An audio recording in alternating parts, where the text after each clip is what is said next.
নির্লজ্জতা শেখার আছে আপনার কাছ থেকে, কিভাবে নির্লজ্জ হইতে হয়। এক পা কবরে তারপর রংঢং থেকে বাঁচি না। আনিস ফাতেমা খান, আপনি যে করছেন আপনার বাচ্চাদেরকেও অ্যালাউ করবেন এগুলো করতে? ভাই সোশ্যাল মিডিয়াতে আমরাও আছি, আমরা এগুলো ফালতু কাজ করতেছি না আপনাদের মতো, সেগুলো করতে দিবেন না? You touched Mamun, you touched Mehedi, আমাদের সোসাইটিটা নষ্ট করতেছেন। আমি দেখেছি বিগার অ্যাসপেক্টে, আমি দেখেছি সোসাইটি কত রকম নোংরা, ডার্টি এবং নেগেটিভ হইতে পারে। সাধারণ পাবলিক যেখানে পাবেন এটাকে ঝাড়ু দিয়ে পিটাবেন। নর্মাল, আমাকে লোকজন চিনতে পারে না। আমি যখন সাধারণভাবে হাঁটি, আমি মেকআপ ছাড়া হাঁটি, তো আমাকে কেউ চিনতে পারে না। যারা মিডিয়াতে কাজ করে তারা কি শাকিব খানের হতে চায় না?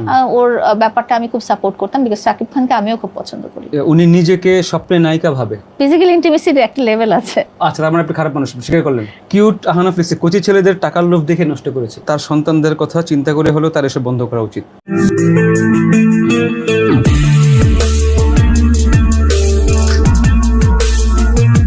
অপু বিশ্বাস আর শাকিব খান যে কারণে হাইট করেছিলেন, গালি আর গালি এগুলো আপনার সহ্য হবে, আসলে এগুলো আপনার পছন্দ। আপনার আমার মতো সুইট টকার না, পছন্দ ভালো না। ব্যাপার। যে আপুটাকে আর গায়ে হাত দেয়, লাইলাকে আল্লাহ কিভাবে হেদায়েত দিবে আপনার কোনো আইডিয়া আছে? আল্লাহ তাআলা নিশ্চয়ই আমাকে হেদায়েত দিয়ে দিবেন কোনোভাবে। গালি ছাড়া কিছু কমেন্ট করেন, উনি আমাকে জিজ্ঞেস করবেন। এই মহিলাকে আইনের আওতায় আনা হোক। মেয়ের বয়সী ছেলের সাথে কি সব করে পুরো যুব সমাজ নষ্ট করতেছে। একটু লজ্জা নাই যে সব মিথ্যা মানুষ বুঝে ফেলছে? তারপরও লজ্জা থাকলে তো আর মানে মানুষ ক্যামেরার সামনে আসতে পারে না। ক্যামেরার একটা নির্লজ্জের মতো কথা বলছেন। আমার যদি লজ্জাটা ভাবে থাকতো, তাহলে আমি ক্যামেরার সামনে তো একটা কথা বলতে পারতাম না। লাইলার এডুকেশন ব্যাকগ্রাউন্ড কি, এটা আপনি চ্যাট জিপিটি কে জিজ্ঞেস করলে পাবেন। আমার কন্টেন্টের ভিতরে আসলে শিখার কোনো ব্যাপার না। ফেসবুক থেকে আসলে শিখার কিছু নাই। শিখতে হলে আপনি আপনার স্কুলে, কলেজে বা পরিবারের কাছে শিখবেন। বিনোদনের জায়গাটা বিনোদন হিসেবেই রাখবেন। আপনাকে গালি কেন দেয় মানুষ? এই মহিলা এত নির্লজ্জ বাহায়া, এর মতো নির্লজ্জ বাহায়া মহিলা আমি জীবনেও দেখি নাই। ব্লু ফিল্ম লাইলা, কাপড় খুলতে খুলতে লজ্জা জিনিসটা কি সেটাও সে ভুলে গেছে। কেন? আপনার কথাবার্তা শুনে। জাহান আরজু, নির্লজ্জতা শেখার আছে আপনার কাছ থেকে, কিভাবে নির্লজ্জ হইতে হয়। আপনি যদি ভালো কিছু নিতে পারেন সেটা নেন। আমার মধ্যে নিশ্চয়ই ভালো একটা দুইটা কিছু আছে। শাহনাজ পারভিন, এক পা কবরে তারপর রংঢং থেকে বাঁচি না। এক্স্যাক্টলি, আপনি ঠিক কথা বলছেন। এক পা কিন্তু আসলেই কবরে। আসলেই? হ্যাঁ, আসলে মানুষের গড় আয়ু কত? 57 প্রবাবলি।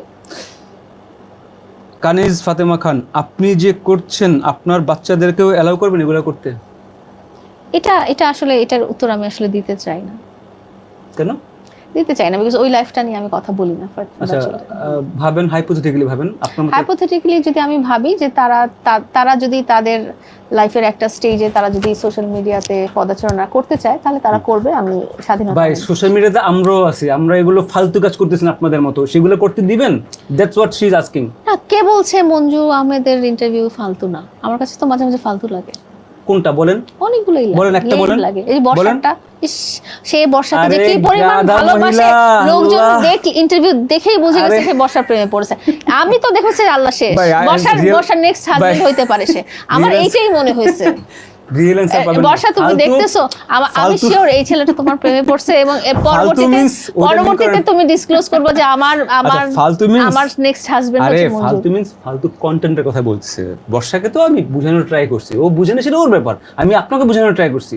আমি তো বুঝছি 3 গ্যালন পানি খেয়ে গেছে, তাও বুঝতে পারতেছি না। আমি তো বুঝে গেছি নির্লজ্জতার। আমি তো বুঝে গেছি। না, ও যেটা আমাকে বুঝাতে চাইছে আমি কিন্তু আসলে বুঝি। আমি কিন্তু বর্ষার মতো ওর প্রেমে পড়ে যাই নাই, বা ওর মতো বর্ষার প্রেমে পড়ে যাই নাই। সো আমি কিন্তু আসলে বুঝতে পারছি সে আমাকে কি শিখাইতে চাইছে। ইভালিশিয়াস ব্লগস, আপনার মেয়েরা কিভাবে আপনাকে নিয়ে, জাস্ট নরমালি যদি একটু নরমালি বলি, আমার এই যে আমি প্রথমে এসে বলে গেলাম যে পার্সোনাল লাইফটা ভার্চুয়াল প্ল্যাটফর্ম থেকে একেবারেই আলাদা। ওদের কাছে কিভাবে ওরা আসলে কিভাবে ওরা আমাকে ওদের সবচেয়ে ভরসার জায়গাটাই ভাবে।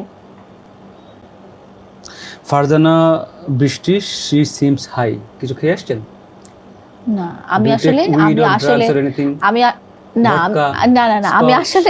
আসলে ওর সাথে হাইপ মিলিয়ে চলছি। I am not high.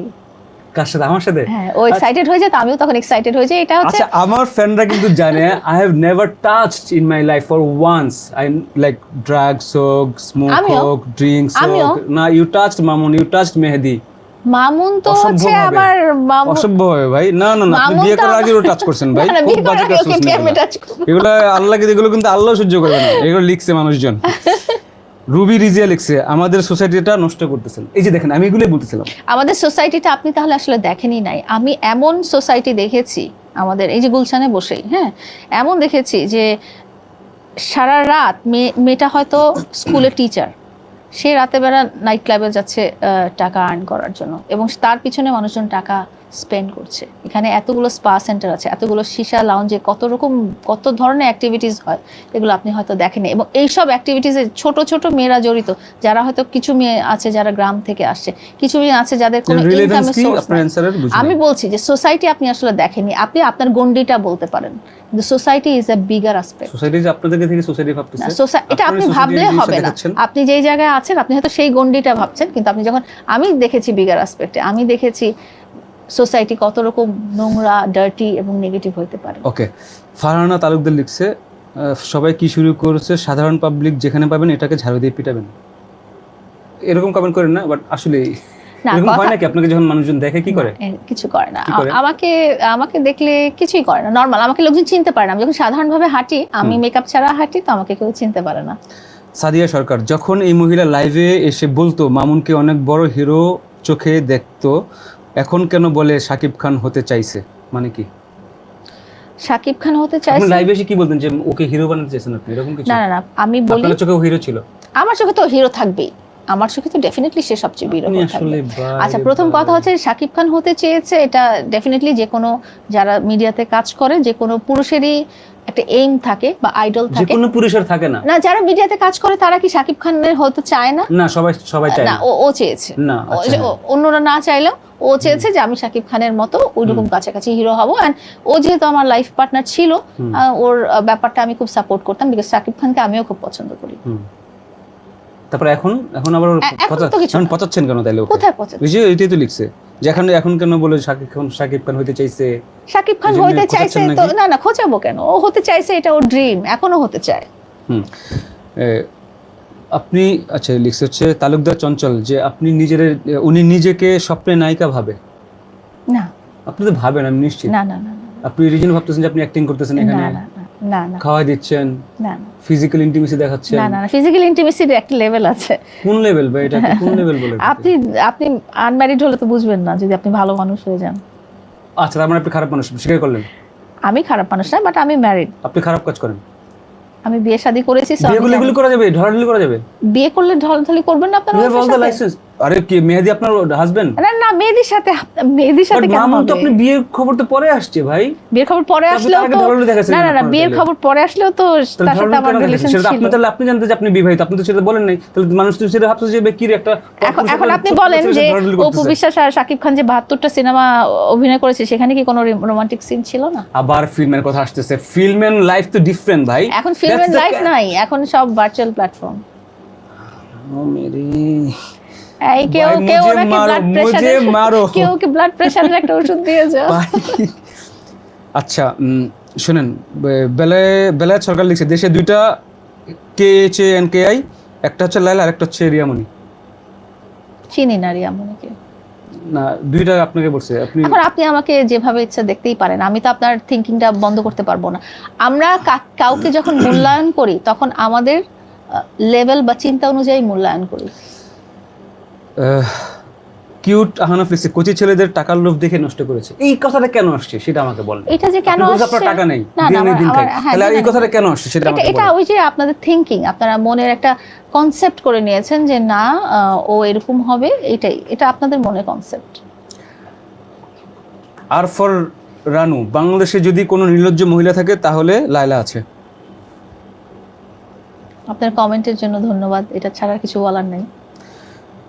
এখানে কোনো কোয়েশ্চেন নেই, একটু কোয়েশ্চেন করেন, আপনারা প্রশ্ন করেন, স্টেটমেন্ট দিয়ে আসলে মানে আরেকটা স্টেটমেন্ট দিছে সানমুন। মঞ্জু ভাই দয়া করে এই ভদ্রমহিলাকে বলেন তার সন্তানদের কথা চিন্তা করে হলো তার এসব বন্ধ করা উচিত। এটা আমাকে বলেন, এই জিনিসটা কি বলবেন সেটা বলেন। আমার সোশ্যাল মিডিয়া লাইফ ওদের লাইফে কোনো এফেক্ট ফেলতেছে না, আসলে ফেলতেছে না।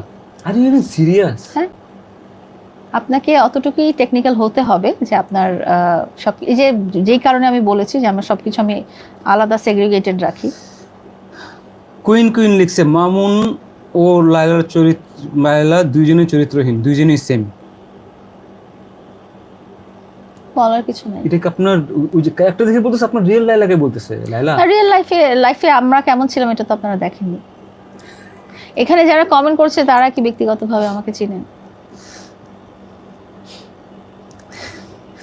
সাদিয়া সরকারের কমেন্টটা স্যাভেজ। মামুনকে খাওয়ার পর মামলা দিয়ে এখন মেহেদীকে ধরছে, বলেন। মেহেদীকে ধরি নাই, মেহেদীর আলাদা গার্লফ্রেন্ড আছে, আলাদা রিলেশন আছে মেহেদীর জায়গায়। আর মামুনের ব্যাপারটা মানে এটা আপনারা কি জানেন। মেসেজ দিচ্ছেন আপনারা ফেসবুকে যেগুলো করতেছেন? কোথায় করছে এখন? আপনি যান ফেসবুকে যে দেখেন ওর করছেন তো। কন্টেন্টটা কি আছে কিনা। ওর কন্টেন্টটাই নাই, মানে ওগুলো চলে গেছে, এরপরে আরো নতুন অনেক কিছু আসছে। আর নতুন কে ঢুকতেছে আবার?